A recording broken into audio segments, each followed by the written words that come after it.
कृष्ण वंदे जगत गुरुम। 13वां अध्याय का 9वां और 10वां श्लोक। 13वां अध्याय का 9वां श्लोक।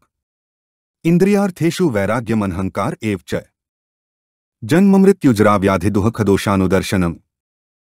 ऊपर कहे गए श्लोकों का अर्थ है, इंद्रियों के विषयों में वैराग्य का होना, अहंकार का भी न होना और जन्म, मृत्यु, वृद्धावस्था तथा व्याधियों में दुखरूप दोषों को बार बार देखना। इंद्रियार्थेषु वैराग्यम का अर्थ है लोक परलोक के शब्दादि समस्त विषयों में इंद्रियों का खिंचाव न होना ही इंद्रियों के विषयों में राग रहित होना है। इंद्रियों का विषयों के साथ संबंध होने पर भी तथा शास्त्र के अनुसार जीवन निर्वाह के लिए इंद्रियों द्वारा विषयों का सेवन करते हुए भी साधक को विषयों में राग, आसक्ति, प्रियता नहीं होनी चाहिए। इसका उपाय यह है कि एक, विषयों में राग होने से ही विषयों की महत्ता दिखती है, संसार में आकर्षण होता है और इसी से सब पाप होते हैं। अगर हमारा विषयों में ही राग रहेगा तो तत्वबोध कैसे होगा, परमात्म तत्व में हमारी स्थिति कैसे होगी। अगर राग का त्याग कर दें तो परमात्मा में स्थिति हो जाएगी। ऐसा विचार करने से विषयों से वैराग्य हो जाता है।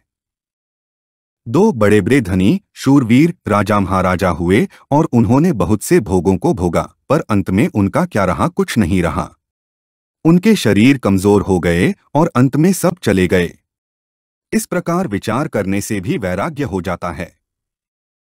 तीन, जिन्होंने भोग नहीं भोगे हैं, जिनके पास भोग सामग्री नहीं है, जो संसार से विरक्त हैं, उनकी अपेक्षा जिन्होंने बहुत भोग भोगे हैं और भोग रहे हैं, उनमें क्या विलक्षणता, विशेषता आई, कुछ नहीं। प्रत्युत भोग भोगने वाले तो शोक चिंता में डूबे हुए हैं।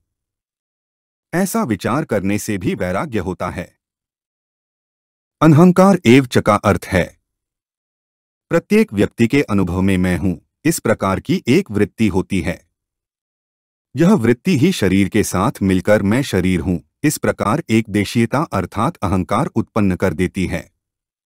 इसी के कारण शरीर, नाम, क्रिया, पदार्थ, भाव, ज्ञान, त्याग, देश, काल आदि के साथ अपना संबंध मानकर जीव ऊंच नीच योनियों में जन्मता मरता रहता है।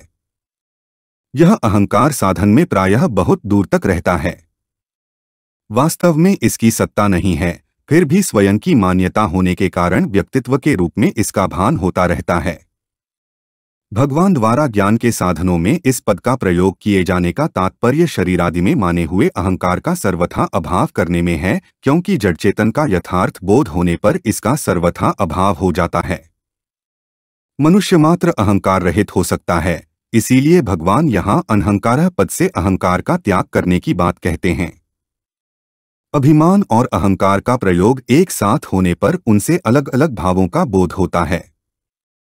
सांसारिक चीजों के संबंध से अभिमान पैदा होता है। ऐसे ही त्याग, वैराग्य, विद्या आदि को लेकर अपने में विशेषता देखने से भी अभिमान पैदा होता है। शरीर को ही अपना स्वरूप मानने से अहंकार पैदा होता है। यहाँ अनहंकार पद से अभिमान और अहंकार दोनों के सर्वथा अभाव का अर्थ लेना चाहिए।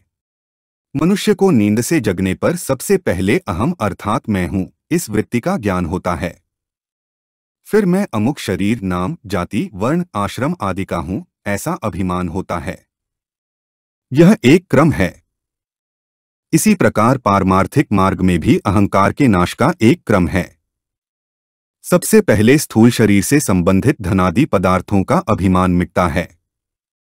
फिर कर्मेंद्रियों के संबंध से रहने वाले कर्तृत्वाभिमान का नाश होता है। उसके बाद बुद्धि की प्रधानता से रहने वाला ज्ञातापन का अहंकार मिटता है। अंत में अहम वृत्ति की प्रधानता से जो साक्षीपन का अहंकार है वह भी मिट जाता है। तब सर्वत्र परिपूर्ण सच्चिदानंद घन स्वरूप स्वतः रह जाता है। इसका उपाय यह है कि एक, अपने में श्रेष्ठता की भावना से ही अभिमान पैदा होता है। अभिमान तभी होता है जब मनुष्य दूसरों की तरफ देखकर यह सोचता है कि वे मेरी अपेक्षा तुच्छ है। जैसे गांव भर में एक ही लखपति हो तो दूसरों को देखकर उसको लखपति होने का अभिमान होता है, परंतु अगर दूसरे सभी करोड़पति हों तो उसको अपने लखपति होने का अभिमान नहीं होता।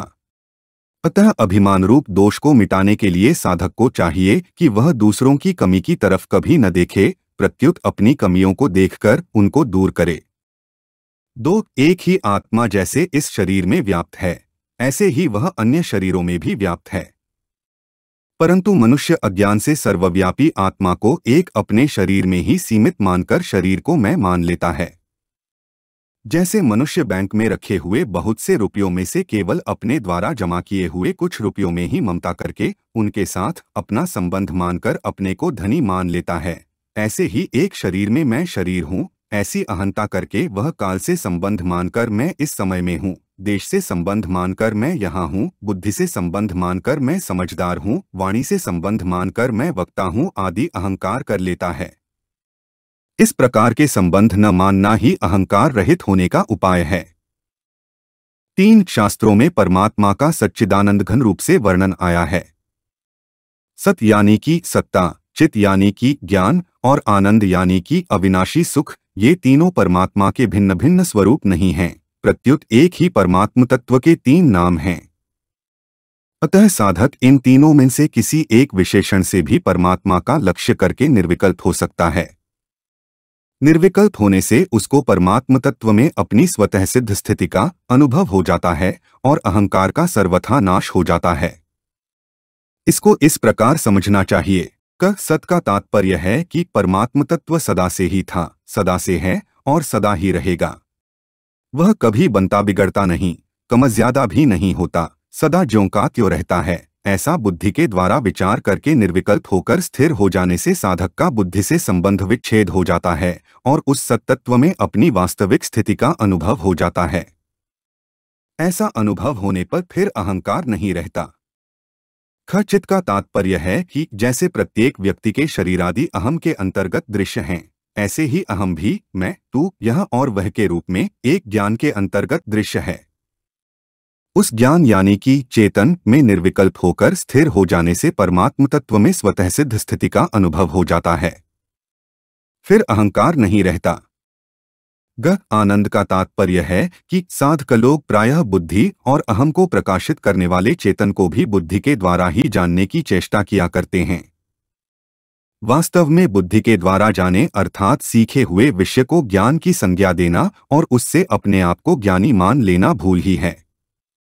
बुद्धि को प्रकाशित करने वाला तत्व बुद्धि के द्वारा कैसे जाना जा सकता है, यद्यपि साधक के पास बुद्धि के सिवाय ऐसा और कोई साधन नहीं है जिससे वह तत्व जाना जा सके, तथापि बुद्धि के द्वारा केवल जड़ संसार की वास्तविकता को ही जाना जा सकता है। बुद्धि जिससे प्रकाशित होती है उस तत्व को बुद्धि नहीं जान सकती। उस तत्व को जानने के लिए बुद्धि से भी संबंध विच्छेद करना आवश्यक है। बुद्धि को प्रकाशित करने वाले परमात्म तत्व में निर्विकल्प रूप से स्थित हो जाने पर बुद्धि से सर्वथा संबंध विच्छेद हो जाता है। फिर एक आनंद स्वरूप यानी कि जहां दुख का लेश भी नहीं है, परमात्म तत्व ही शेष रह जाता है, जो स्वयं ज्ञान स्वरूप और सत्स्वरूप भी है। इस प्रकार तत्व में निर्विकल्प यानी कि चुप हो जाने पर आनंद ही आनंद है, ऐसा अनुभव होता है। ऐसा अनुभव होने पर फिर अहंकार नहीं रहता। जन्म मृत्यु जरा व्याधि दुख दोषानुदर्शनम का अर्थ है जन्म, मृत्यु, वृद्धावस्था और रोगों के दुखरूप दोषों को बार बार देखने का तात्पर्य है जन्म के दुखरूप दोषों का बार बार विचार करके इस विचार को दृढ़ करना कि इसमें केवल दुख ही दुख है।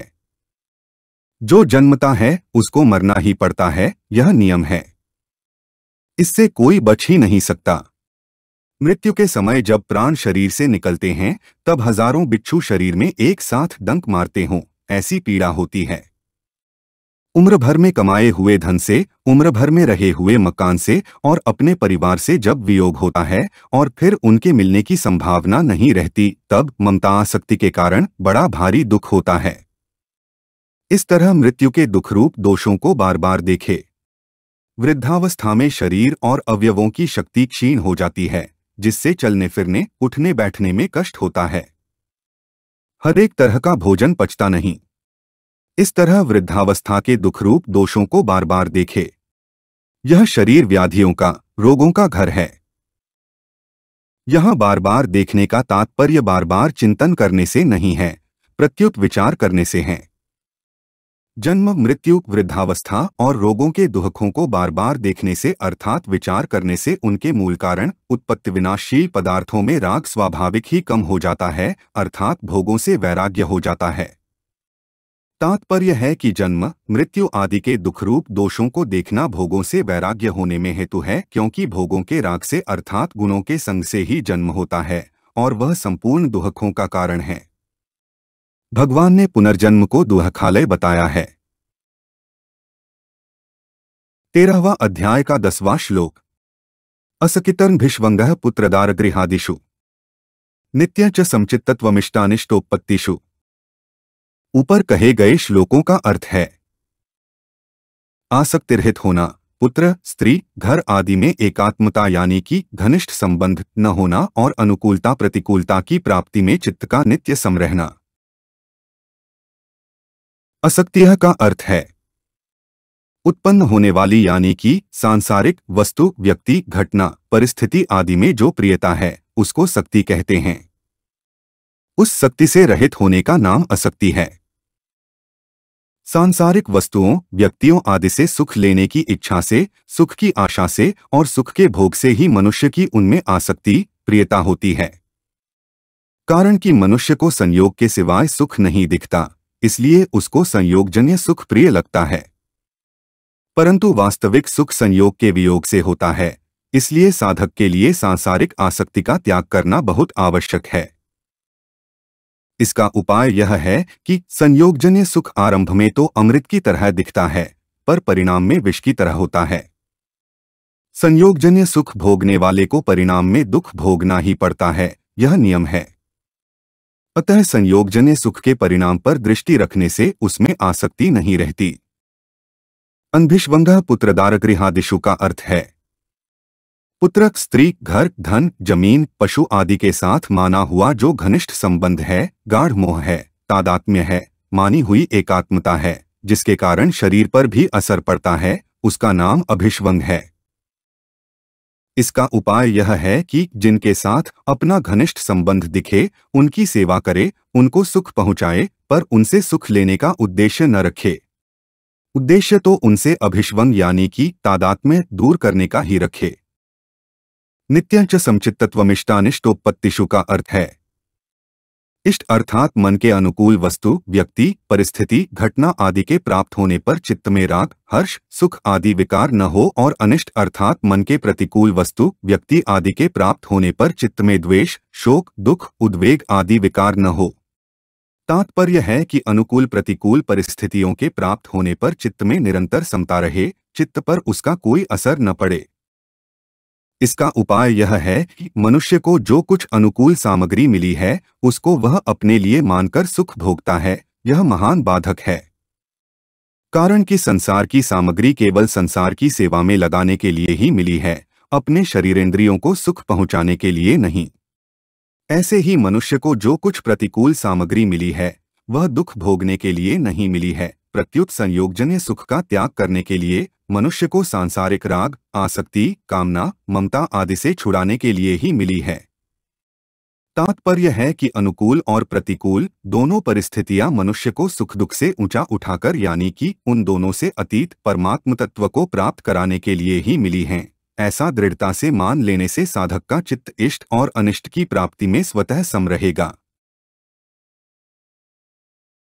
हमारे चैनल को सब्सक्राइब करें। अगर यह वीडियो आपको अच्छी लगी तो वीडियो को लाइक करें, वीडियो को अपने दोस्तों के साथ शेयर करें, अपने सुझाव हमें कमेंट करके बताएं। जय श्री कृष्णा।